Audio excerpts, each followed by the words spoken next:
Го земале од дома и заедно со неговиот татко го однеле до Србија. Основното јавно обвинителство поднесе обвинение против две лица, маж и жена, кои на 18 годишниот Саид Сеитов му помогнале да избега од државата. Само неколку часа откако ја предизвика сообраќајната несреќа во Капиштец, во која животот го загуби 79 годишната Љуба Јаковлевска. Мажот и жената се товарат за кривично дело помагање на сторител по извршено кривично дело, со што според кривичниот законник им се заканува казна затвор до 5 години. Обвинетите на 9 јануари заедно со умисла му помогнале да побегне на лице осомничено за тешки дела против безбедноста на луѓето и имотот во сообраќајот и за неукажување помош на повредена во сообраќајна незгода. Со автомобил Мерцедес со скопски регистарски ознаки, мажот и жената дошле до домот на осомничениот веднаш по сообраќајната несреќа.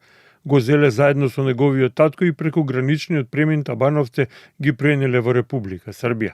Таму ги оставиле, пошто помагачите се вратиле во земјава околу полноќ.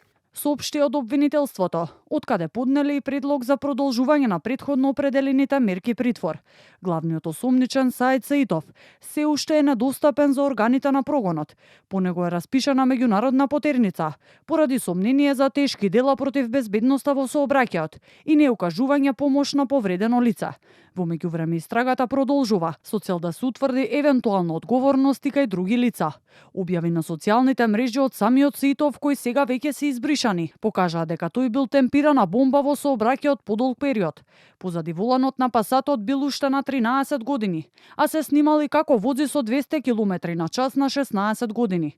Добили казна во 2022 година поради возење без возачка дозвола, зашто прекршочна казна заработил и неговиот татко Берти Сеитов, кој исто така е во бегство заедно со синот.